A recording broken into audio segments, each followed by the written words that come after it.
Hi friends, I'm Scott Giles and welcome to Saturday at 2:30, the video podcast I do here on Facebook Live every Saturday afternoon at 2:30 Central Time. I'm a life coach, I'm a hypnotist, I'm also a clergyman. I've been practicing hypnosis for more than 30 years here in the Chicago area. And for much of that time, I've used what's called electronic hypnosis. And so in today's podcast, I want to talk about why I do that, how it's done, and encourage my hypnotic colleagues to consider it as something you might want to add to your practice. Uh, at the end of this video, when I edit it for my YouTube channel, I will actually put some photographs of the various iterations of the electronic material that have been in my office. Originally, I was using 4-track cassettes, then CDs. Now it's all digital files and all computers. And most of the equipment is, in fact, software. But I'll show you that for those who want to see it more exactly. If you don't catch this after it's been edited, you can go to my website. There's a photo gallery, and all the photographs are there. Electronic hypnosis goes back to the work of Dr. William Jennings Bryan Jr. He was the great-grandson of the former Secretary of State, known as William Jennings Bryan. He was a psychiatrist, a psychologist, and later in his career, an attorney, and actually he spent the last chapter of his career, a retirement practice, pretty much working as an expert witness. Born in 1926, he died in 1977. He did a lot of work regarding psychological warfare for the government. Much of this became important during the Cold War. And there are some people who actually regard Bryan as having been among the most important people in the hypnotic profession, perhaps second only to Dr. Milton Erickson. I'm not sure I agree with that, but that's what they say.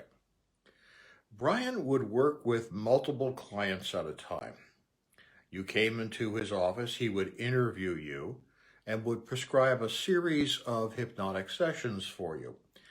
Typically, he made heavy use of regression, believing that all major chronic problems began in some fundamental trauma, which he called the initial sensitizing event.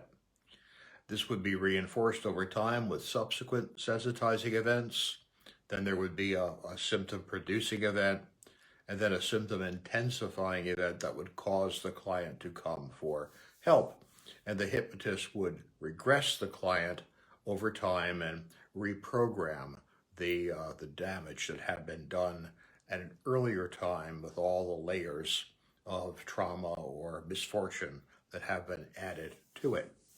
In fact, if you are practicing the system of hypnosis that's popularized by David Ellman or the late Jerry Kine, the Omni system, now being used by Mr. Handruti, and you talk about the ISE and so on, that language all comes from William Jennings Bryan Jr.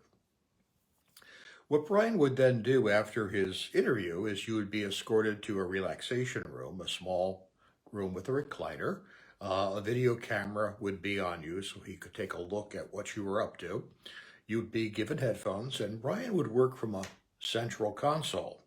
And originally, he worked with phonograph records of his recorded voice, and he would do your hypnosis, your induction, your deepening, your suggestion management, all by phonograph records, and he would punch in with his live voice as needed. Later, he modified his system to include tape recordings and so on. There is actually still an organization, it's small, but it's still around, that teaches the pure William Jennings Bryan method of hypnotic practice. It's called the American Academy for Medical Hypnoanalysis. And look it up on Google if you want to find out more about it. Now, I got to know electronic hypnosis when I was just beginning. I paid a call on Larry Garrett, a famous senior hypnotist here in the Chicago area, and said, was very generous with his time.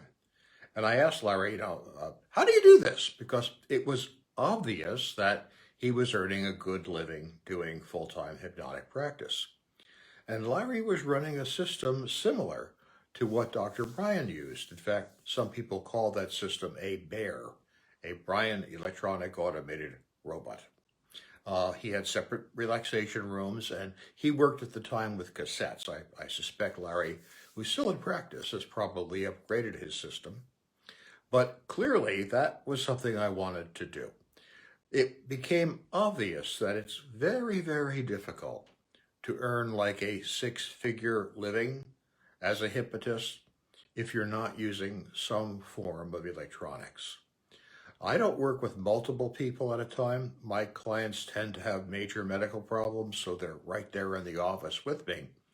But still, much of the hypnotic work is done using my recorded voice.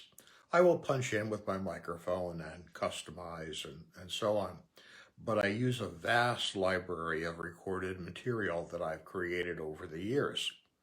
The reason for this is that the style of hypnosis I practice is a zero defect system.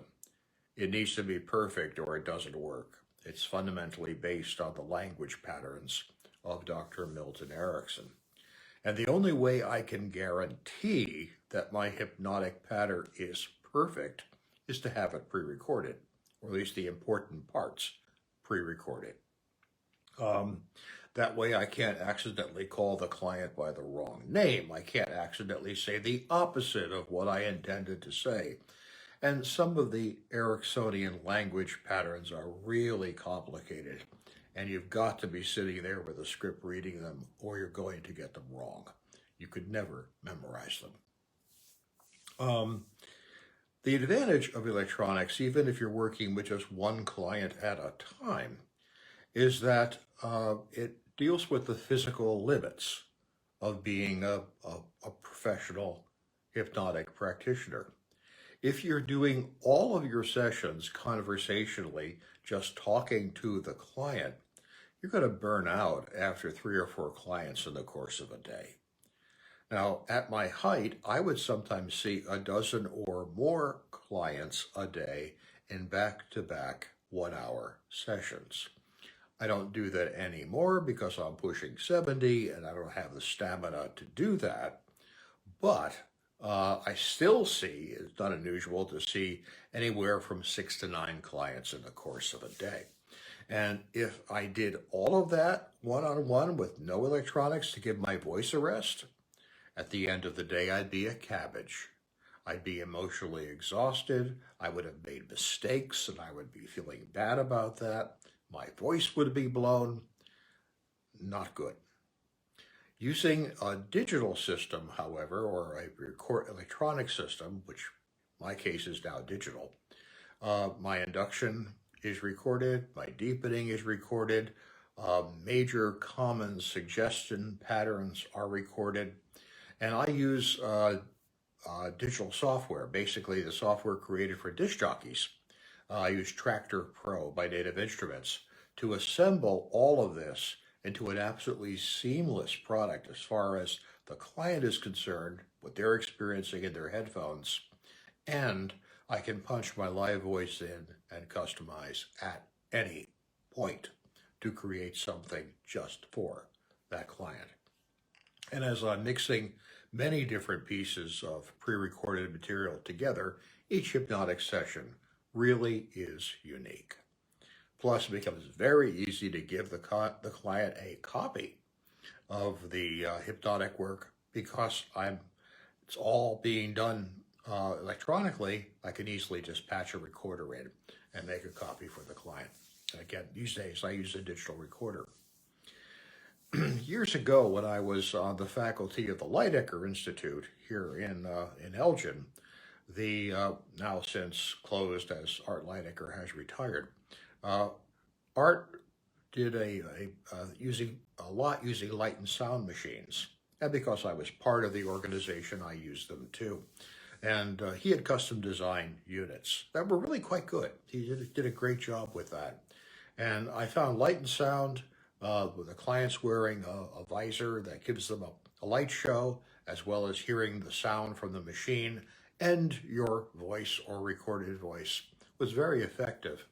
It's just that I decided it was too many horses, required too many connections to the client, too many wires. I like keeping it really simple in my practice now. The room automatically darkens, the client's wearing headphones, a HeartMath biofeedback sensor is on the client's left hand. They're just 5 feet away from me. I'm working from a console on my desk, and I can see how the client is responding. I don't need all of those horses. And this works very well. I get spectacular results doing this. Now, another nice aspect of electronic hypnosis is that it's replicatable. You could actually reproduce the exact session you did with a client at some point in the future if you needed to do that. So if you wanted to do research where you're using exactly the same hypnotic procedure with multiple clients to track outcome, you can do that exactly because you're using recordings. If you were doing everything live, each individual hypnotic encounter would be a unique performance, and you would not be able at that point to accurately compare your results. Another advantage of electronic hypnosis is you're always using your best work. When I make a recording that goes into my library of hypnotic material, I make it when I'm feeling pretty good, when the building's quiet, when I'm feeling in control of myself and in full possession of my skill set. So that recording is good. I don't have to worry about, being 2/3 exhausted. I don't have to worry about being distracted. I don't have to worry about trying to work with a client if I've got a headache. I'm always using my best material with every client, giving them a high quality end result procedure.